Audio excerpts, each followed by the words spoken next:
What's up, y'all? Welcome back. If you're new here, welcome to the video, welcome to the channel. We are going to attempt to get the Evo sitting on the ground today for the first time in a very long time. We have to tighten the axle bolts, rear bumper, new brackets for that, all that kind of stuff. I want to start the car and make sure there's no more, like it's done with all its leaking. And just a lot of little knickknacks to get it sitting on the ground. So let's go ahead and jump into it. First things first, I would like to go inside, we'll get the rear bumper, we'll get it cleaned up, we'll put the new brackets on there, and we'll get it mounted onto the back here. All right, let's get this bumper. I've already sprayed it off, so I'm gonna wipe it back down, get some of the water out of here. Damn, my Voltex thing is, the clear is looking rough on this Voltex heat shield. But anyway, I'm gonna take off these Voltex diffuser brackets here because I'm gonna take these and get them powder coated, I think. They look pretty rough. They got some corrosion on them. So I'm gonna take them, get them powder coated, maybe have some new ones made. I haven't quite decided yet, but we're not ready to be putting on the diffuser and all that kind of stuff right now anyway. I'm gonna go ahead and remove these, get them out of the way, and we can focus on getting the bumper and the car back together and all that jazz. Okay, we got the brand new pop rivets in all the holes here. We got brand new JDM brackets that go along the underside here to mount it to the car, and so we should be good to go. These pop rivets are kind of going to be temporary because we're going to paint this thing like the outside of the car, and so we can drill these out later, and I'm going to put some like titanium hardware, I think, in these things, but for now, that'll hold it. We can mount it to the car, so let's go ahead and get it on there. Oh, it's a little tight back here, but man, just look at this booty. I'm going to get this thing bolted up and see how it actually looks. Couldn't help myself, and I went ahead and put on the tail lights, and oh my goodness, it looks like an actual car back here now. I'm gonna sit here and look at this for a second, and then we gotta get the inner fenders and stuff in right here, and then axle nuts, and then wheels can go on. Okay, we got the inner fender in there, and I might be getting a little bit ahead of myself, but I'm just super excited to see these wheels on the car. So are you ready to see what we're putting on here? If you watched the live stream the other day, last week I guess it was, I got kind of put on the spot and I said what wheel this is, so it might not be that big of a surprise to you if you saw that. But we have 18 by 9.5 plus 22, which I think is the perfect sizing for the Evo 8 and 9 platform. Volk Racing CE28 Club Racer Black Edition. I absolutely love these wheels. The lighting in here sucks, but I'm sure you've seen them online. They have like it's almost like a black in some lights and like a very, very metallic graphite in others. Yeah, can't wait to see them on the car. Here we go. Oh my word. Oh, these wheels look so daggone good on here. We might have a little bit of poke going on. We'll see how these fit when I drop it down. We might have to raise the suspension just a skosh, but good grief, these things. Topping it off with the Blurple Moteki lug nuts. I wish you could see more of them, but you know, they're there. I mean, that exhaust sticking out down there, the bumper actually on the car, blended in with these wheels. They are wrapped in Bridgestone Potenza Sports 245 35 18s, and in my opinion, this couldn't look any better. They look a little funny from this side because the side skirts are not on, so it looks like they're sticking out like a ton, but they're really not. But if you come over the top here, I mean, that's perfect. Look at that.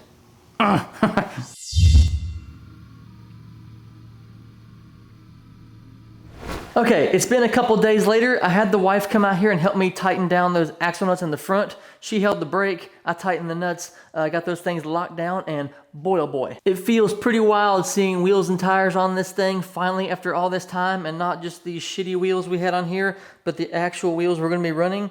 That is a sight to see. So now that all the wheels are on, we can jack this thing up a little bit more and we'll get it up onto these 12-inch race ramps cribs. So basically what we're going to do is get it jacked up, get it onto these cribs, front and rear, and then we can tighten the suspension bolts. There's 2 in the front, I believe, and then there's some in the back. There's like 4 or 6 in the back. So we got to tighten up all those. Then, of course, we're going to have to go through and like do like a basic alignment because I don't know if you can tell it or not, but this wheel is kind of like this. So the toe and all that stuff is all messed up on these things, front and rear. The rear's not too bad, actually. I went back there and looked at it a little bit, and just by eyesight, it doesn't look that bad. Obviously, I can't do like a full alignment with eyesight only, but we can get it close enough, I guess, to get it to an alignment shop. I just don't want to have it all over the place and things being out of whack while we're trying to get there, you know? Oddly enough, the front doesn't need to come up all that much. The rear needs a little bit of work, but I gotta open the garage door here. It's a hot one today, that's for sure. Get her lined up, and we should be good. All right, that should be good. Oh yeah. All right, we'll center those up in the wheels, and now I'm gonna lower my jack stands a little bit so I don't end up setting it right back down on the jack stand, but I do want to keep the jack stands under it just in case. These cribs are more than enough as far as strength is concerned to hold the car, but you never can be too careful. And we have full weight of the car onto the crib. Ugh. Now we'll do that to the rear and we should be good. All right, we got all 4 cribs under the tires. Full weight of the car is on there. Ride height in the back looks pretty solid for right now. Like I said, don't have fenders on in the front, so I can't really tell there, but we're gonna go through, tighten up all these suspension bolts, and then we can start adjusting some things.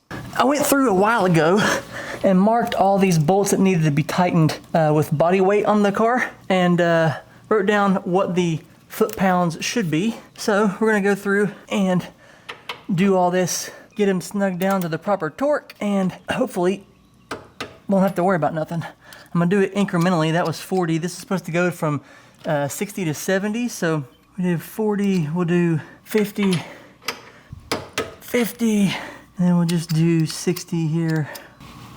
60. Fronts are complete. Now we got the rear. We got one that's 47 here, 69 over there, 69 here, 69 there, and that one over there is 109. There obviously are some variances. There are plus and minuses on that in the manual, but that is the numbers that I wrote down that I would be doing these at. So we'll go ahead and torque these down in the rear, and that's it. Aside from, you know, having to adjust the alignment and all that kind of jazz. Whew. Okay, so I have been crawling around under the car for the last like 45 minutes. So I have adjusted all the alignment things that I know to adjust, and we got it pretty dang close from what I can tell with my eye. That should be good to just like get it on the ground, drive it to the alignment shop, drive it around the neighborhood, get the engine broken in a little bit, and do all that without being all over the road. The rear, the driver's rear here still looks a little bit like towed in. I don't know if you can tell it or not on camera or not, but yeah, I may have to adjust that a little bit, but I think for right now and how it looks, that'll be pretty solid for right now. However, I did, while I was under the car, it kind of smells like gas in the garage, but I just thought, you know, race car, right? But while I was under the car, a drop of gas hit me right in the glasses. And I got to looking around, and we apparently have a fuel leak somewhere on the tank here. I'm going to go into the car here, crawl around, and see if I can find it with a light. From what I can tell, it looks like it's probably going to be coming from the fill hose, which I hope not, because it's very, very hard to get to that point where it like screws to the gas tank itself, or like not screws, but it slips on over to the gas tank in that little clamp. Very hard to get to with everything on the car. So I'm gonna take off the little panel on the inside of the car, make sure there's nothing like leaking on top and it's like running down. I haven't noticed it before, so when we jack the car up and like the back of the car is kind of higher than the front right now, maybe that was like some residual gas. I don't know. Gotta try to figure it out. So I'm gonna go into the car, see what I can do, and see what I can figure that out, and see if I'm gonna have to be crying or not if I have to try to get to this fill hose. So right here is the spot where it's dripping. It's like right by the rear tire here. And so there's just a little dribble. It's not like coming down a bunch, but every once in a while it'll drip. Like right there. I think I just caught a drip, if you can see that. So yeah, up into here, that would make it, here's the dribble. It would make it coming out right through here, like up into this area. And that area there is where the fill hose kind of comes in. It's kind of hard to see it. Let me see if I can get a light in here. that little yellow dot right there, that's on the fill hose. And so the fill hose goes up into there. And so getting to it at the tank is going to be next to impossible without dropping all this stuff, I think. So I don't know what we're going to have to do here. I'm going to keep looking around, see if I can see anything on the tank anywhere. But from what I can tell, the hose back here at this clamp is dry. So it can only be coming from right there. Okay, so there's nothing up here that is wet. So it can't be this portion of the fuel lines. I kind of stuck my hand like way back into here, and I just can't feel anything up here that would be like loose or leaking or whatever. I don't feel any wetness on top of the tank back in here. So I'm not sure what that would be other than the hose coming into the fill neck there. I stuffed a shop towel up into there and like tried to like wipe around, and it did have some gas on it, but I don't know why it's leaking there now. It didn't do this until I jacked the car up and the rear end was higher than the front end on these blocks, because I would have noticed that dripping. It's not like super steady, but it's steady enough to where like the floor is wet. I went to the store and came back and like it's still wet there, and it consistently gets wet. I would have seen that. It wouldn't have dried up in time and all that. It didn't even leak whenever I filled the gas into the tank. So I'm not sure why it's doing it now, but I'll keep an eye on it, and if it's dripping with the car sitting on the ground, then we have another issue, and I'll have to decide what we're going to do from there. But yeah, I'm going to go ahead and move forward with setting it on the ground and go from there. I was lowering the car down, and it hit me that I have yet to put the car in gear. And so I'm going to, I still have it on the jack stands. It's pretty low right now, but we're going to go ahead and start the car, get it up to operating temperature, and try to put it in gear and see if these wheels turn, because that would be unfortunate if we get it on the ground and it doesn't want to go into gear and all that kind of stuff. So before we get it all the way on the ground, let's start it up, put it in gear, and see if it actually does what it's supposed to do and is a car. All right, everybody cross your fingers. We're getting in the car. We're going to put this thing in gear. Hopefully it doesn't grind going into first, but here we go. First gear.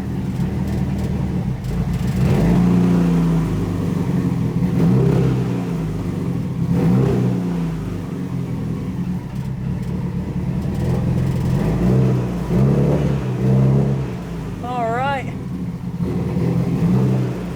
All the wheels turn as they're supposed to.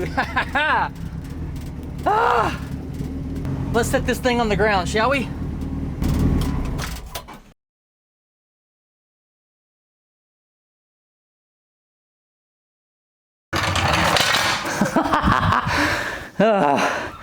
Damn, this thing is low. I'm used to it being up here. I'm gonna have to lean over to do anything to it. I forgot how low this car was. I've been staring at this thing for over a year, up to my waist. Hell yeah. Okay, so we have the car on the ground. I don't even, like, it's hard to even put it into words. I haven't seen the car on the ground in such a long time. Honestly, still trying to adjust to like the height it's at. Had it in the air for so long, it just seems weird having it as low as it is, but love it sitting on the ground. It's got a really nice stance. The coilovers in the back and stuff look really good for how I want it. I may lower it just like a skosh in the rear, but yeah, we'll get some fenders on there and all that stuff. I got to figure out what I'm going to do about fenders, because the ones I have are pretty cruddy. But other than that, we have to watch that fuel leak. I want to make sure that's not just like an actual leak now. It just doesn't make sense to me why it would have started today. Just out of the blue, started dripping. You would think if it's at the fill neck there, it would have leaked whenever I was putting gas into it, but it didn't. So I don't know why it's doing that. I'll have to keep an eye on it, and then we'll see where that gets us as far as like on the next drive, or the first drive for that matter, because I don't want the car to be just leaking gas. It wasn't a lot, and it is like on the other side, so it's not going to drip on the exhaust and all that, but I still just don't want to have the car leaking gas. So yeah, thanks for watching. I do appreciate it very much, as always. Drop a comment down below. Let me know what you guys think. If you've been following along, this has been a long time coming. If you're new here, we've been at this for a while, so it's pretty gratifying seeing it on the ground. But yeah, anyway, thanks for watching. Like I said, we'll see you next time. Bye.